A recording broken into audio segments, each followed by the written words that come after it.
జనసేన అధ్యక్షుడు deputy CM Pawan Kalyan అసెంబ్లీలో సుదీర్ఘంగా ఈరోజు ప్రసంగించారు.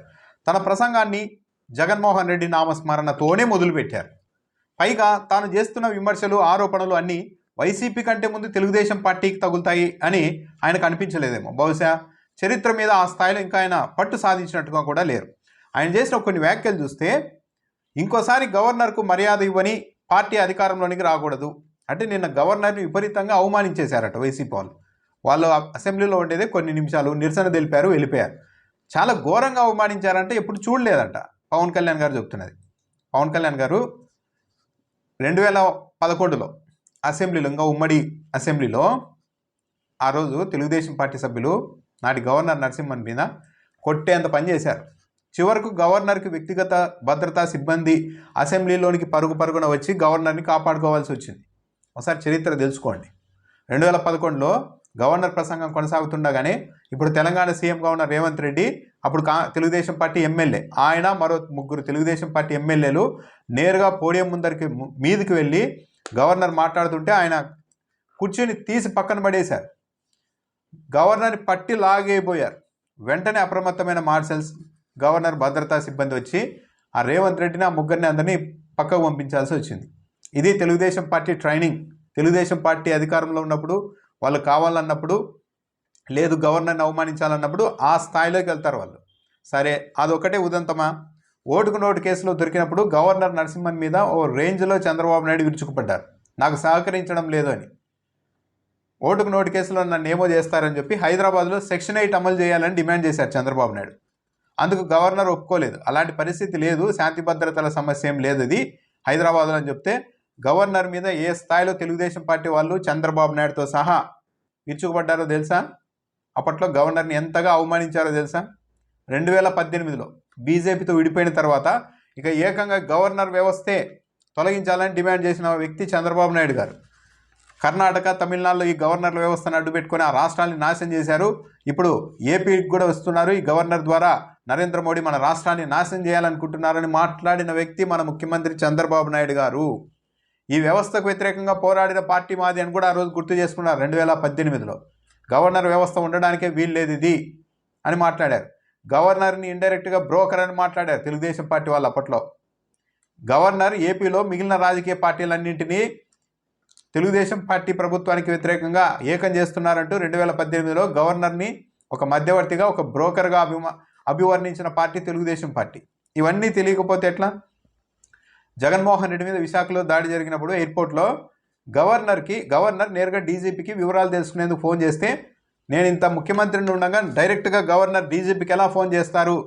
గవర్నర్ హద్దులు దాటుతూ ఉన్నారు, కేంద్ర ప్రభుత్వం చేతిలో ఈయన కీలుబొమ్మగా మారి కేంద్ర ప్రభుత్వ ప్రతినిధిగా, బీజేపీ ప్రతినిధిగా వ్యవహరిస్తున్నారంటూ ఇదే ముఖ్యమంత్రి చంద్రబాబు నాయుడు గారు, తెలుగుదేశం పార్టీ నాయకులు ఓ రేంజ్లో గవర్నర్లను అవమానించారు. అవన్నీ తెలియకుండా నిన్న ఒక 5-6 నిమిషాల పాటు వైఎస్ఆర్ కాంగ్రెస్ పార్టీ వాళ్ళు అక్కడ సభలో నినాదాలు చేయగానే గవర్నర్ని అవమానించేశారు. ఇలాంటి పార్టీ మళ్ళీ రాజకీయాల్లో మళ్ళీ అధికారంలోకి రాకూడదని పవన్ కళ్యాణ్ మాట్లాడుతున్నారు. మరి గవర్నర్ చైర్ పీకేసేందుకు ప్రయత్నించిన పార్టీ, గవర్నర్ల వ్యవస్థను ఒక మధ్యవర్తిగా, ఒక బ్రోకర్ల వ్యవస్థగా అభివర్ణించిన పార్టీ, అసలు గవర్నర్లే ఉండకూడదని చెప్పిన పార్టీ, మోడీ గవర్నర్లను అడ్డుపెట్టుకొని రాష్ట్రాన్ని నాశనం చేస్తున్నారని చెప్పిన పార్టీకి మాత్రం గవర్నర్లని బాగా సన్మానించినట్టు, గౌరవించినట్ట మీ దృష్టిలో తెలుగుదేశం పార్టీ? ఇంకో వ్యాఖ్య కూడా చేశారు, విచిత్రమైన వ్యాఖ్య. ప్రస్తుత గవర్నర్ గతంలో సుప్రీంకోర్టు న్యాయమూర్తి. సుప్రీంకోర్టు జస్టిస్గా ఉన్నప్పుడైతే కనీసం ఆయన కళ్ళల్లోనికి చూసే ధైర్యమైన చేయగలుగుతారా వైసీపీ వాళ్ళని ప్రశ్నించారు. ఇదే అర్థం పర్థం లేని వ్యవహారం. ఆయన సుప్రీంకోర్టు న్యాయమూర్తిగా ఉండడానికి, ఇప్పుడు గవర్నర్గా ఉండడానికి ఒకటేనా? సుప్రీంకోర్టు న్యాయమూర్తిగా ఉంటే వచ్చి అసెంబ్లీలో ఏమన్నా ఆయన ప్రసంగిస్తారా? గవర్నర్ ప్రసంగంలాగా సుప్రీంకోర్టు న్యాయమూర్తి ప్రసంగం ఏమైనా ఉంటుందా? ఏ హోదాల్లో ఉన్నప్పుడు ఆ హోదాలు తగ్గట్టే వ్యవహారం ఉంటుంది. కానీ అప్పట్లో ఆయన కళ్ళల్లోనికైనా చూసేవాళ్ళంటే ఎందుకు చూస్తారు? ఆయన ఎందుకు వస్తారు అసెంబ్లీకి సుప్రీంకోర్టు న్యాయమూర్తిగా ఉన్న సమయంలో? పైగా నిన్న గవర్నర్కి జరిగిన ఇది చూసినప్పుడు, ఆ వ్యవహారం చూసినప్పుడు, తనకు వరుసగా వివేకానందరెడ్డి కేసు, ప్రజావేదిక కూల్చివేత, 200కు పైగా ఆలయాల విధ్వంసం, అంటే వైసీపీలో జరిగాయంటే ఇవన్నీ, డాక్టర్ సుధాకర్ మరణం, హత్య, పత్రికాధిపతులపై దాడులు, రఘురామకృష్ణరాజును ఉద్దేశించి మీ మీద టార్చరు, 53 రోజులు చంద్రబాబు నాయుడు గారిని జైల్లో పెట్టిన ఉదంతాలు, ఇవన్నీ గుర్తుకొచ్చాయి. తిరుపతి కల్తీ లడ్డు వ్యవహారం కూడా గుర్తుకొచ్చింది అని చెప్తున్నారు. తిరుపతి కల్తీ లడ్డు మళ్ళా అదే అబద్ధం, పచ్చి అబద్ధం.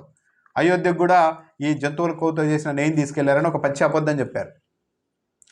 అంతేగాని ఈ 9 నెలల్లో జరిగిన ఉదంతాలు మాత్రం ఆయన గుర్తుకు రావడం లేదు.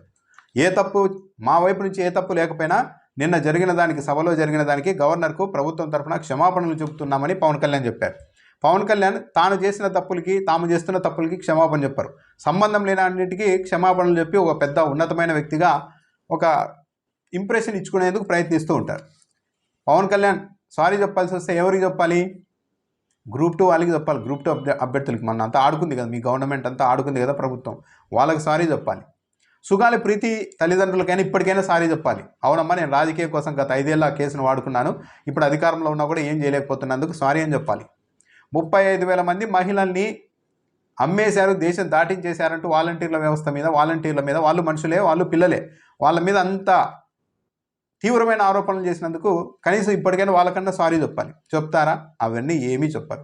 తిరుపతి లడ్డు, అయోధ్యకు కల్తీ లడ్డులో జంతువుల కోతో చేసి తీసుకెళ్లారు అన్నారు అప్పట్లో.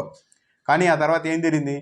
అది అసలు ఆ నెయ్యే వాళ్ళలేదు. ప్రత్యేకంగా సౌరభ్ బోరా అనే వ్యక్తి, రామేశ్వరరావు, వీళ్ళిద్దరూ ప్రత్యేకంగా 2,000 కిలోల నెయ్యిని తెచ్చి దాంతో ప్రత్యేకంగా తయారు చేయించుకొని లడ్డూలు తీసుకెళ్లారు. అది నాటి ఆవులతో తయారు చేసిన, సాంప్రదాయబద్ధంగా తీసిన నెయ్యితో తీసుకెళ్లారు లడ్డూలు చేయించుకోవాలని తెలుసు. మరి దానికి సారీ చెప్పాలి కదా, చెప్పరు. ఈయన చేసే తప్పులకు మాత్రం సారీ చెప్పరు. ప్రపంచంలో జరుగుతున్న వాటన్నిటికీ మాత్రం ఒక పెద్ద మనిషిలాగా తనకు తాను బాధ్యత తీసుకొని సారీలు చెప్పేందుకైతే మన పవన్ కళ్యాణ్ గారు ముందుకు వస్తుంటారు. విశాఖ ఉక్కు ప్రైవేటీకరణకు వైసీపీ వాళ్ళు మద్దతు ఇచ్చారని కూడా మాట్లాడారు. స్టీల్ ప్లాంట్ను ముక్కలు చేసి అమ్ముకునే ప్రయత్నం చేశారు. ఇప్పుడు మాట్లాడుతున్న కార్మిక నాయకుల్ని నేను అడిగాను, ఆ రోజు ఏం చేశారు అంటే, వైసీపీ వాళ్ళు కొడతారని భయపడి మేము ఉండిపోయామని కార్మికులు చెప్పారంట. ప్రతి బిల్లుకు మద్దతు ఇస్తున్నప్పుడు ప్లాంట్కు ప్రత్యేకంగా గనులు ఎందుకు అడగలేదు వైసీపీ గతంలో? వాళ్ళు కాపాడలేకపోయారు, మేము మాత్రమే కాపాడాం ప్లాంట్ అని చెప్తున్నారు. ఇంతకు మించిన అన్యాయం ఏమంటుంటుందా? విశాఖ స్టీల్ ప్లాంట్ ప్రైవేటీకరణకు వైసీపీ మద్దతు ఇచ్చిందా? కొద్ది రోజుల క్రితం, ఇంకా 4 రోజులు కూడా అయిందో లేదో, కేంద్ర గనుల శాఖ మంత్రి కుమారస్వామి స్వయంగా మీడియా సమావేశంలో, అది కూడా ఏపీలో ఏం చెప్పారు? గతంలోనే ప్రైవేటీకరించాలనుకున్నప్పుడు వైఎస్ఆర్ కాంగ్రెస్ పార్టీ ప్రభుత్వం వ్యతిరేకించింది, అడ్డుకుందని చెప్పారా లేదా? ఇప్పుడు మీ కూటమిలోనే ఉన్నారు కదా మంత్రి కూడా, మరి ఆయన చెప్పింది నిజమా, మీరు చెప్పింది నిజమా? వైఎస్ఆర్ కాంగ్రెస్ పార్టీ ఆ రోజు ఎంత దూరం వెళ్ళింది? ఒకవేళ మీరు తప్పనిసరిగా ప్లాంట్ కేంద్ర ప్రభుత్వాన్ని కాబట్టి మీరు అమ్మేయాలి అదే అనుకుంటే, లేదు రాష్ట్ర ప్రభుత్వం తరఫున మేమే బిడ్డింగ్లో పాల్గొంటాం, మేమే కొంటామని కూడా ఆ లెవెల్కి ముందుకు వచ్చింది వైఎస్ఆర్ కాంగ్రెస్ పార్టీ. కానీ వాళ్ళంతా అమ్మడానికి మద్దతు ఇచ్చారని ఈరోజు పవన్ కళ్యాణ్ గారు ఒక పచ్చి అబద్ధాన్ని అసెంబ్లీ వేదికగా అలవోహగా చెప్పేస్తూ ఉన్నారు. ఇంకో లాస్ట్ కీలకమైన అంశం, ఇక మేము ఎప్పటికీ విడిపోం. సంకీర్ణ ప్రభుత్వంలో చాలా ఛాలెంజెస్ ఉంటాయి, చాలా సవాళ్ళు ఉంటాయి. నాకు, చంద్రబాబు గారికి ఇబ్బంది పెట్టేలా కొందరు వ్యాఖ్యలు చేస్తూ ఉంటారు. అయినా మేము బలంగా కలిసి ఉన్నామంటే అది మా కోసం కాదు, ప్రజల కోసం అంట అని అన్నారు. అదేం లేదు. సంకీర్ణ ప్రభుత్వం కలిసి లేకపోతే ప్రజలకు ద్రోహం చేసినట్టు అవుతుందట. మాలో ఇన్ని ఇబ్బందులు వచ్చినా, ఎవరేం మాట్లాడినా 15 ఏళ్ళు ఎన్డీఏ ప్రభుత్వం ఇక్కడ ఉంటుంది. మాకు ఎన్ని వచ్చినా కింద పడతాం, మీద పడతాం, అవన్నీ మా కుటుంబ విషయాలు. అంటే మేము తిట్టుకుంటా అంటాం, మా మధ్య ఇప్పుడైతే సఖ్యత పూర్తిగా 100% లేదు, అయినా సరే మేము కింద పడతాం, మీద పడతాం, అవన్నీ మేము తిట్టుకుంటాం, మేమేం మాటలు పడతాం, నన్ను ఒకరు ఏమన్నా అన్నా సరే తెలుగుదేశం పార్టీ వాళ్ళు పడతానే కానీ విడిపోను. అది ప్రజల కోసం అంట, ప్రజల కోసం కాదు. విడివిడిగా పోటీ చేస్తే అధికారంలోనికి రాకపోవడం ఆ సంగతి పక్కన పెడితే, పవన్ కళ్యాణ్ గారు ఎమ్మెల్యేగా గెలుస్తారన్న గ్యారెంటీ కూడా లేదు. అది వీళ్ళ పరస్పర భయాలు ఇద్దరిని కలిపి ఉంచుతున్నాయి కానీ ప్రజల ప్రయోజనాల కోసం కాదు. ప్రజల ప్రయోజనాల కోసం ఆలోచించేంత ఉన్నతంగా అయితే వ్యవహార శైలి లేదన్నది 9 నెలల్లోనే స్పష్టంగా అర్థమవుతుంది. ఈ రాష్ట్రం ఎటు వెళ్తోంది? సొంత పార్టీ వాళ్ళే, తెలుగుదేశం పార్టీ ఎమ్మెల్యేలే ఆరోపణలు చేస్తున్నారు. రాష్ట్రంలో పాలన ఎలా ఉంది, ఎంత గాడి తిప్పిపోయింది, ఎక్కడెక్కడ బెల్ట్ షాపులు ఉంటున్నాయి, ఐఏఎస్లు ఎలా చేస్తున్నారు, మొత్తం దోపిడీ ఎలా జరుగుతుందని అధికార పార్టీ వాళ్ళే చెప్తున్నారు. కానీ మేము మాత్రం ప్రజల కోసం కలిసి ఉంటామని చెప్తున్నారు పవన్ కళ్యాణ్ గారు. ప్రజల కోసం కాదు. మీరు విడివిడిగా పోటీ చేస్తే గెలిచే ప్రసక్తే ఉండదు, మీరు ఎమ్మెల్యేగా గెలిచేందుకు కూడా గ్యారెంటీ ఉండదు. కాబట్టి మీరు పరస్పర రాజకీయ అవసరాల కోసం కలిసే ఉన్నారు. మీరు ప్రజల కోసం కమిట్మెంట్ ఉన్న వ్యక్తి కాదు పవన్ కళ్యాణ్ గారు. ఎందుకంటే మీరు పార్టీ పెట్టినప్పటి నుండి మొత్తం అన్ని పార్టీలతోనూ స్నేహాలు చేస్తూ, విడిపోతూ, కలుస్తూ వస్తూ ఉన్నారు.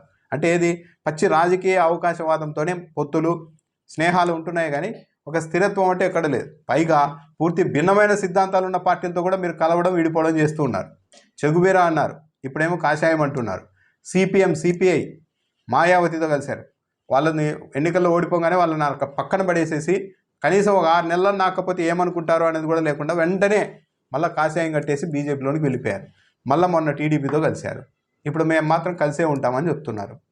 అంటే ఇది కేవలం మీ రాజకీయ వ్యక్తిగత ప్రయోజనాల కోసం, పదవుల కోసమే తప్పించి ప్రజల కోసం అనేంత పెద్ద పెద్ద డైలాగులు చెప్పే పరిస్థితులు ఇప్పుడు రాజకీయాల్లో ఉన్నాయా, మీ వైపు నుంచి ఉన్నాయా అన్నది ఆలోచించుకోవాలి.